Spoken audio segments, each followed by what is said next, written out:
je m'appelle Souleymane Dia.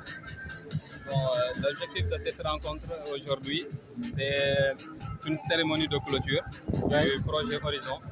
Le projet qui a pour objectif de limiter les cas de noyade dans la commune de Diembéring. Et voilà, aujourd'hui ce projet a réussi à apprendre plus de 300 enfants à nager grâce à ces maîtres nageurs qu'il a formés, maîtres nageurs et sauveteurs, et réussi à sensibiliser plus de 1000 collégiens et lycéens au niveau des établissements, au niveau des collèges et des lycées. Oui, effectivement, malheureusement, parmi les maîtres nageurs formés, je suis le seul qui a une fois témoin d'une cas de noyade réelle. Et malheureusement, bon, cause manque de matériel, l'autre a pu succomber, mais j'ai sauvé qu'une seule. Et l'autre y est resté dans ce cas de noyade.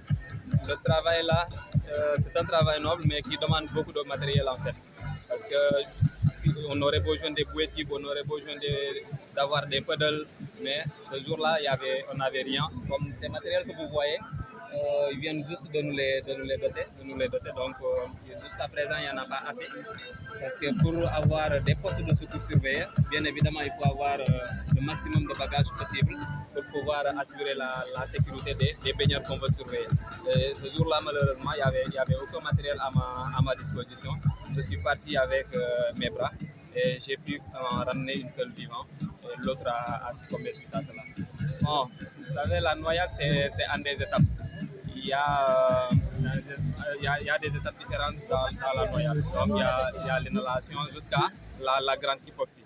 Bon, quand je l'ai sorti, la victime est soufflée un peu parce qu'il y a l'air qui sortait un petit peu, mais en ce moment-là, elle était déjà très fatiguée. Et voilà. Moi, je l'ai mis en position PRS en attendant les sapeurs-pompiers qui ont arrivé des secondes plus tard parce qu'ils ont été rapides, ils ont été prévenus tôt par les autres qui étaient à l'extérieur. Mais après, voilà.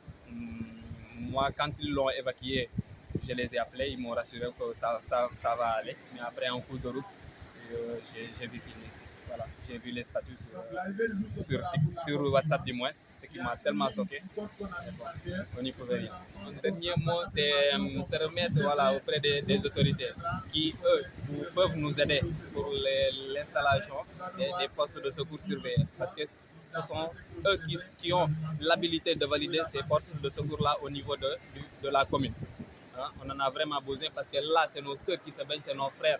Et même si ceux qui viennent d'ailleurs, c'est tout le Sénégal. Donc, c'est des Sénégalais comme nous.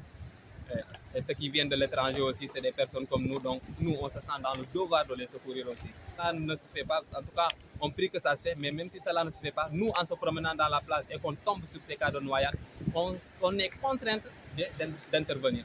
Donc, il vaut mieux que ça se fasse pour qu'ils nous aident à faciliter la limite des cas de noyade dans la commune.